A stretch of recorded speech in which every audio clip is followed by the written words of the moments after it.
कुछ करना चाहिए आप लोगों को, क्योंकि कौन लोग है जेल में थोड़ा बहुत कुछ कर दिया, किसी को थप्पड़ मार दिया, अब तो ये सालों साल उनको छुड़ाते नहीं है। उसका कारण जो भी बचा कुचा है ना घर पे, जमीन जायदाद जो भी अपना यूटेंसिल और खत्म हो जाएगा। ना उनको फंडामेंटल राइट्स के बारे में पता है, ना उनको प्रियम्बल के बारे में पता है, ना फंडामेंटल ड्यूटी के बारे में पता है। हमारे देश की नई बनी राष्ट्रपति, जी हाँ, द्रौपदी मुर्मू का नाम उन राष्ट्रपतियों की लिस्ट में अब शामिल हो गया है जो राष्ट्रपति रेयर ही किसी की आलोचना करते हैं। जी हाँ, एक ऐसा अभी बयान वायरल हुआ था जिस बयान के बाद आज जो उसका रिएक्शन सामने आया है वो काफी ज्यादा हैरान करने वाला भी और सराहनीय कदम भी है। दरअसल अभी हाल ही में संविधान दिवस पर एक भावुक अपील में देश की राष्ट्रपति द्रौपदी मुर्मू ने सुप्रीम कोर्ट के साथ साथ देश के सभी जजों से भावुक अपील की थी कि कम से कम आप लोग देश भर के जेलों में बंद उन गरीब कैदियों के बारे में विचार करें जो जमानत की शर्तों को पूरा ना पाने की वजह से बंद पड़े हुए हैं, अभी भी जेल में हैं। उन लोगों पर थोड़ा तो रहम जो है वो आप दिखाइए। राष्ट्रपति की ये जो मार्मिक अपील थी उसका सुप्रीम कोर्ट पर सीधा सीधा असर हुआ है और सीधे ही सुप्रीम कोर्ट ने सभी राज्य सरकारों से कह दिया है कि वो जेल अधिकारियों को उन विचाराधीन कैदियों के कुछ विवरण यानी कुछ जो उनके डॉक्यूमेंट्स हैं वो प्रस्तुत करने के लिए निर्देश जारी करें जिन्हें जमानत मिल गई है लेकिन वो अभी भी जेल में बंद हैं क्योंकि वो जमानत की शर्तों को पूरा करने में असमर्थ हैं। इसलिए उनके डॉक्यूमेंट्स मंगाए जाएं, उनको पूरी तरीके से पढ़ा जाए और उन सभी कैदियों के बारे में आगे की जो चीजें हैं वो अमल में लाई जाए।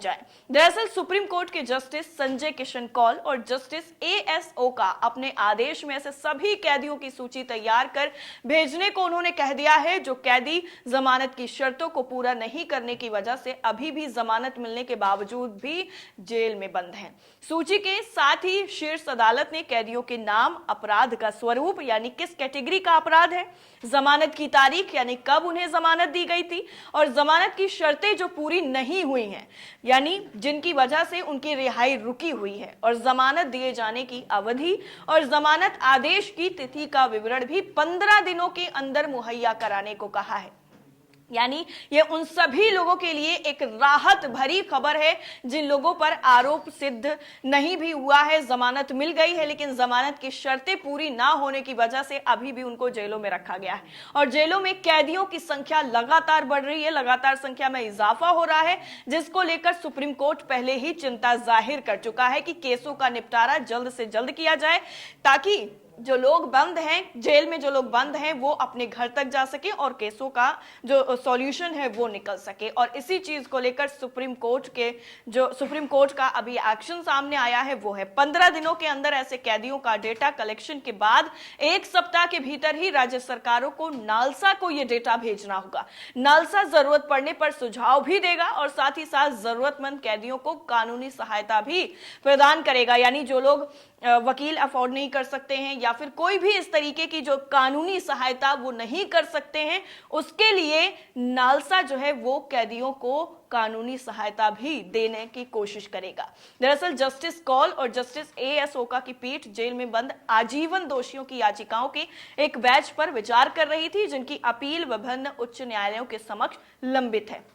जस्टिस कौल ने यह भी माना है कि ऐसे कई मामले हैं जहां जमानत दिए जाने के बाद भी कैदी केवल इसलिए जेल में सड़ रहे हैं क्योंकि वो जमानत की शर्तें पूरी नहीं कर पाए हैं। जस्टिस ने यह भी कहा है कि एक मुद्दा जो मेरे संज्ञान में लाया गया, ऐसे कई मामले हैं जहां जमानत दी गई लेकिन लोग जमानत के नियमों और शर्तों का पालन करने में सक्षम नहीं थे। ऐसे मामलों की संख्या का वास्तविक अनुमान लगाने के लिए बेंच ने उपरोक्त आदेश पारित किया है। एमिकस क्यूरी ने पीठ को अवगत यह भी कराया है कि दिल्ली विधिक सेवा प्राधिकरण यानी डीएलएसए ने पहले ही इस पूरे मुद्दे को हरी झंडी दिखा दी है। उन्होंने यह भी बताया है कि डीएलएसए सदस्य ने उन लोगों के लिए जमानत बॉन्ड प्रस्तुत करने के संबंध में भी कुछ प्रस्तावित किया है जो जमानत मिलने पर भी ऐसा करने में असमर्थ हैं। इस पर जस्टिस कौल ने कहा है कि दिल्ली में मुझे लगता है ऐसे मामलों की संख्या कम हो सकती है। समस्या उन राज्यों में ज्यादा है जहां पर वित्तीय साधन एक चुनौती है। वहीं जस्टिस एएस ओका ने इस बात पर भी जोर दिया और इस बात से भी अवगत कराया कि इस मुद्दे को हल करने का एकमात्र तरीका जमानत की शर्तों में संशोधन की मांग करना हो सकता है, जो कैदियों की तरफ से पूरी नहीं की जा सकती हैं। उन्होंने यह भी संकेत साफ साफ दे दिया है कि हर मामले में इस तरह के संशोधन के लिए एक आवेदन दायर करना होगा, इसलिए ऐसे मामलों की संख्या का डेटा संग्रह करना काफी ज्यादा अहम हो जाता है। बेंच ने अपने आदेश में यह भी कहा है कि नालसा जमानत आदेशों के निष्पादन को प्रभावी बनाने के लिए TISS की सहायता ले सकता है। सुनवाई के दौरान ही एमिकस ने प्रस्तुत किया कि कर्नाटक कानूनी सेवा प्राधिकरण ने सूचित किया था कि कर्नाटक में सभी 52 जेलों में ई जेल मॉड्यूल लागू किया गया है। उन्होंने यह भी सुझाव दिया कि क्या बाकी राज्यों की तरफ से भी इसे लागू किया जा सकता है। उनके सुझाव पर भी विचार करते हुए बेंच ने कहा कि कानूनी सहायता सूचना मॉड्यूल कर्नाटक जेल में सक्षम नहीं था। नालसा के साथ हुई बैठक का परिणाम सामने आ गया। कुछ महत्वपूर्ण विशेषताओं वाले ई जेल मॉड्यूल प्रभावी निगरानी को सक्षम करेगा। एमिकस का समाधान यह है कि ई जेल मॉड्यूल ALSA और जेल अधिकारियों के बीच समन्वय के साथ साथ पूरे देश में लागू किया जाना चाहिए, यानी सिर्फ एक राज्य में नहीं, पूरे देश में ये मॉड्यूल लागू होना चाहिए और 2 महीने की अवधि के भीतर पूरा किया जाना चाहिए। यानी 2 महीने का जो वक्त है उस वक्त के अंदर इस पूरी प्रक्रिया को कंप्लीट किया जाना चाहिए। खंडपीठ ने यह भी सुझाव दर्ज किया है कि ई जेल मॉड्यूल को कुछ महत्वपूर्ण अदालत डेटा जैसे जमानत देने के आदेश, जमानत आदेशों की कार्यान्वयन की स्थिति, इन सभी को दर्शाने के लिए संशोधित किया जा सकता है। पीठ ने यह भी कहा है कि सुझावों में से एक ये है कि ई जेल मॉड्यूल को जमानत देने के आदेशों के संबंध में डेटा अपलोड करने के लिए संशोधित किया जा सकता है, यानी उसको आप एडिट कर सकते हैं, उसमें और भी जो नई इंफॉर्मेशन है उसको ऐड कर सकते हैं। आपको बता दें कि भी हाल ही में राष्ट्रपति द्रौपदी मुर्मू ने संविधान दिवस पर सुप्रीम कोर्ट की तरफ से आयोजित अहम चर्चा में हिंदी में बोलते हुए न्यायपालिका से गरीब आदिवासियों के लिए कुछ करने का आग्रह किया था। उन्होंने कहा था कि गंभीर अपराधों के आरोपी मुक्त हो जाते हैं, लेकिन गरीब कैदी जो हो सकते हैं किसी को थप्पड़ मारने के लिए जेल में गए हों, उनको रिहा होने से पहले सालों जेल में बिताने पड़ते हैं। राष्ट्रपति जिस समय ये बातें कह रही थी उस वक्त न्यायमूर्ति SK कौल, प्रधान न्यायाधीश न्यायमूर्ति DY चंद्रचूड़ के साथ मंच पर बैठे हुए थे और जब राष्ट्रपति ने अपने ओडिशा में विधायक के रूप में और बाद में झारखंड की राज्यपाल के रूप में कई विचाराधीन कैदियों से मिलने का अपना अनुभव बताया, जिसके बाद जस्टिस कौल और न्यायमूर्ति अभय S ओका की पीठ ने मंगलवार को ही जेल अधिकारियों को ऐसे कैदियों का विवरण संबंधित राज्य सरकार को प्रस्तुत करने का निर्देश दे दिया है